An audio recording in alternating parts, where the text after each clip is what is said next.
Though many people in the US and even across the world have many different talents, tastes, and ideas, I'd like to think there's one thing that almost everyone enjoys. Now, to give you guys some hints as to what that is, they're a staple at almost every non-college party. They're very prominent around the holidays, and they're basically going to be present at almost every big social gathering. If you guys give up, the answer is cookies. Now, as far back as I can remember, my mom was always making cookies, whether it was for just us as a family, her kindergarten class, or an event at our church. It wasn't long before she showed me her ways and even recruited me to help out during the holidays whenever my dad and brother always demanded dozens and dozens of cookies. My mom has certainly rubbed off on me, and even to this day, I find myself just randomly looking for cookie recipes just for fun or volunteering for any event that involves baking. Now, one cookie recipe that I really enjoy making is called the no-bake cookie. And in the next few minutes, I'm going to be telling you guys why I made these no-bake cookies in the first place, the tools and ingredients that you'll need to make them, and finally, how to make them yourselves so that you guys can experience just how delicious they really are. Now, why on earth if I enjoy regular baking, would I want to make no-bake cookies? Well, to answer that question, I live in South Oakland on the 3rd floor in an apartment, and the entire building has no air conditioning. So as you can imagine, in the summer, it gets to be unbearably hot. Now, this past summer, I volunteered at an event for my church to make cookies. And on the day that I went to make them, it just happened to be 90 degrees. So I was not very eager to heat up my house after that. It was at that instant that I remembered hearing some people a couple of months back talk about a recipe for no-bake cookies. I thought it sounded really quick and simple, and I figured it wouldn't burn up my house in the process. So I started looking online for some no-bake cookie recipes and almost instantly found one on allrecipes.com. Now, if you guys have never been on allrecipes.com or never heard of it, I would highly recommend you check it out. It's a very easy website to navigate. All the recipes have very simple step-by-step instructions, and the reviews for every person who have made the recipe. It's very easy to understand. You can get some great tips from those people.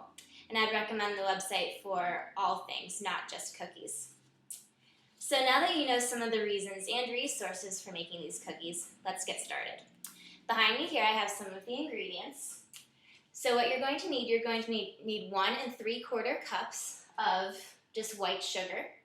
You're going to need 1 stick or 1/2 cup of butter, 1/2 cup of white milk, and 4 tablespoons of cocoa powder. Then you're going to need 3 cups of just regular oats, 1/2 cup of crunchy peanut butter, and finally 1 teaspoon of vanilla. And we're going to come over here, and you're also going to need a saucepan, your stove, which is the only source of heat that you're going to use, and finally a wooden spoon. Now, just for demonstrative purposes, I've already combined the first 4 ingredients on our saucepan and the stove here. So what I did is I combined the sugar, the white milk, the butter, and the cocoa powder.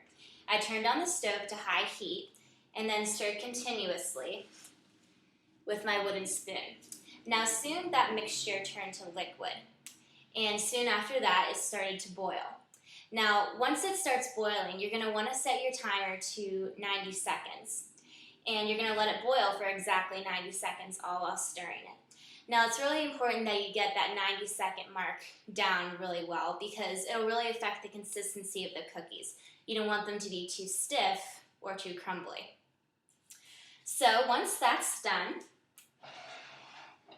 once it's all through boiling, we're just going to take it over here, remove it from the heat, and put it on a hot pad on our table here.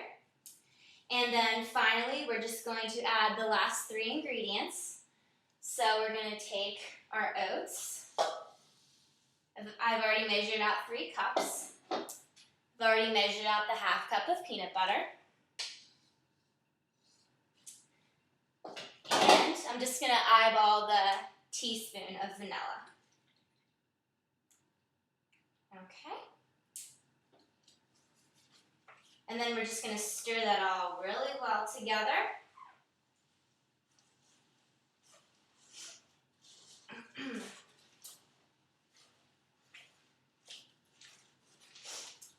Sometimes the batter can be a little stiff, but if you boiled it for the correct amount of time, you shouldn't have any problems. So once your batter gets to be about a nice semi-liquid consistency, let's say we're done. Now for this next step, I usually like to take 2 spoons, and I have a cookie sheet here on the table as well. What we're going to do is I'm going to scoop up the batter with 1 spoon, and then just scrape it off with the other so that we have a nice rounded cookie. For demonstrative purposes, I'm just going to do a couple here. Okay. And after you've used up all the batter, the only thing we have left to do is we're just going to let them cool and harden. It should only take about half an hour to an hour to get like that. And once we're done getting them all hardened, you can just take them right off the cookie tray and put them on a plate, just like I have here, and grab some friends and enjoy.